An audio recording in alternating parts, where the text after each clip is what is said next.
Hey everybody, the Swag Chef here with another Destiny 2 video. Today, I want to talk about the things that I'm most excited for that are coming in the Witch Queen.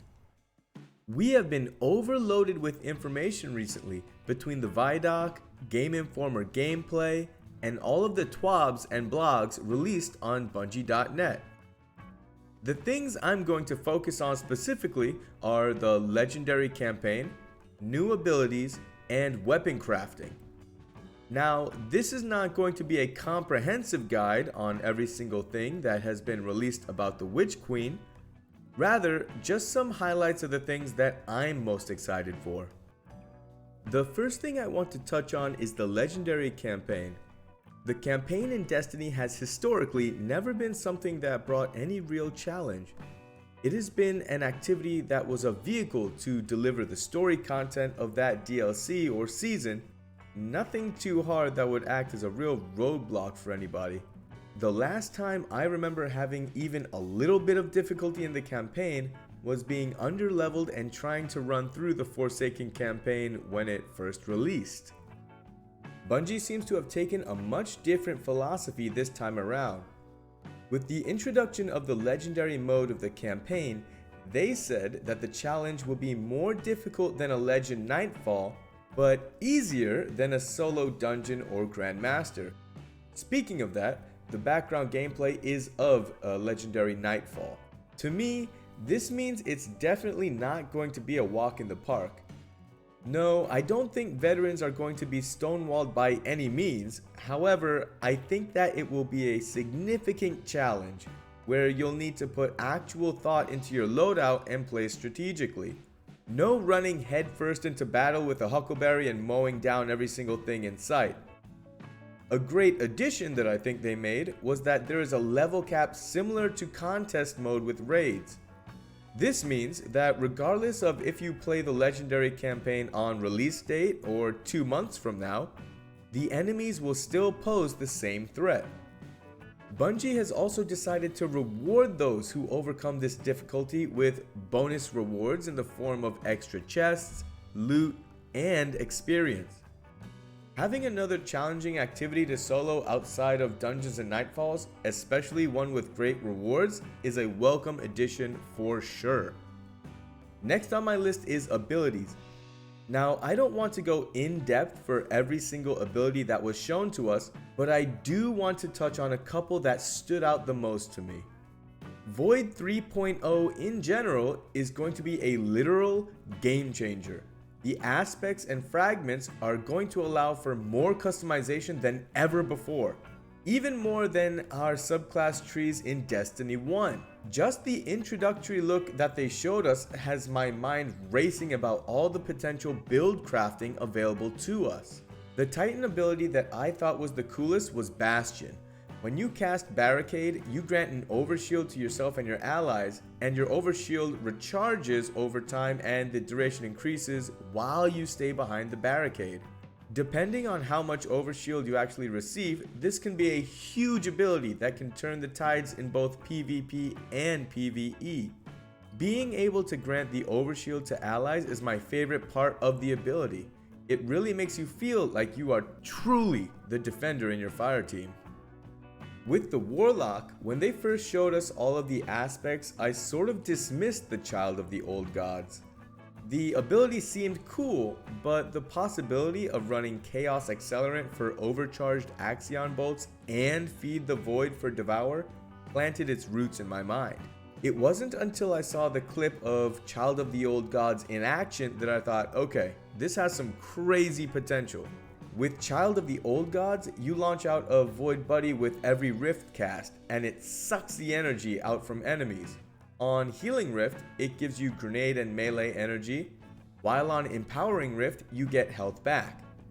Getting kills actually gives you a significant amount of Rift energy. In the video, you can see the Vortex going out and sucking on the Hive, but if you look at the Rift energy as they're getting kills, it absolutely flies up. 3 kills gets you pretty much your entire Rift back. You can set up a build that puts you at essentially 100% ability uptime. Using a Healing Rift for the health, grenade, and melee energy on Child of the Old Gods, Chaos Accelerant for grenade damage, the fragments Echo of Provision for melee energy on grenade damage, and Echo of Undermining for void grenade weakening enemies, Verity's Brow for grenade damage and recharge rate, or Nezarec's Sin for straight up recharge. You can truly become a void god. Pair it with some armor mods and a heavy hitting exotic like Le Monarch or Graviton Lance, which by the way are both getting a 40% damage increase against minor enemies as well as all other exotic primaries. This is how I'm going to be playing when I first start the Witch Queen. The final topic I wanted to talk about was weapon crafting. This is without a doubt what I'm looking forward to the most in Witch Queen. We will be going to a location called the Enclave, which will provide us with a tool to hone our weapons. Weapon crafting will give us complete autonomy over our guns, being able to fine-tune every single perk that we want. Now, it sounds like it's going to be a lengthy process to reach the pinnacle of weapon customization. You'll have to find a weapon pattern that will allow you to create the weapon in the first place. You'll then have to find randomly rolled weapons that have something called deep sight resonance. From here, you have to use the weapon in activities and get kills to attune it. Once it is attuned, you can extract perks from the gun, which can then be used in the Enclave to weapon craft. At face value, this does seem like a very grind heavy process, having to find random rolls and use the weapon in combat to actually get the perks.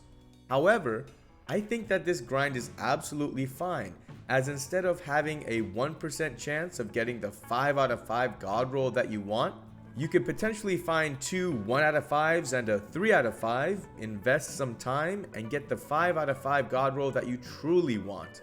Another addition that I like coming with these weapons is the ability to upgrade your perks. Once you have crafted your weapon, you can then level up the gun through use and actually level up the perks that come on the gun.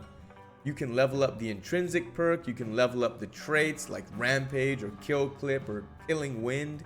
You can have a souped up adaptive frame that might get some extra stats, as well as Killing Wind Plus and an extra spicy Rampage. I love the fact that in order to bring out a weapon's complete potential, you'll have to commit to it and really put in a lot of time and effort and make it your own. Being able to reshape your weapons means that you won't have to go hunting for separate roles either. You would just take your weapon to the Enclave, select the role that you want for that specific activity, and you're ready to go. The addition of origin perks is going to be a game changer as well. These are perks that will grant different bonuses based on what kind of weapon it is and where you got it. For example, if you received a Hake Foundry weapon from doing strikes, it would come with a Vanguard origin perk as well as a Hake origin perk. The bonuses that come with these perks are kind of huge too. The perk Vanguard's Vindication gives a small health bump on every single kill. And the Omolon Foundry perk Omolon Fluid Dynamics grants reload speed and stability on the top half of your magazine. Just thinking about an Omolon fusion rifle with under pressure and fluid dynamics keeps me up at night. Origin perks are going to add a new layer of customization that is really going to shake up how the guns in Destiny feel. Well, that about sums it up. Those are my thoughts on what I'm most excited for in the Witch Queen. I want to give a huge thank you to all of you who made it to the end of this video. I know that you guys share my excitement for all of the new things coming to us in the Witch Queen. Next week, I'll be doing some final prep and saving some Iron Banner bounties to hopefully get some new toys to play with at the beginning of the season. If you enjoyed the video, please leave a like and subscribe to the channel.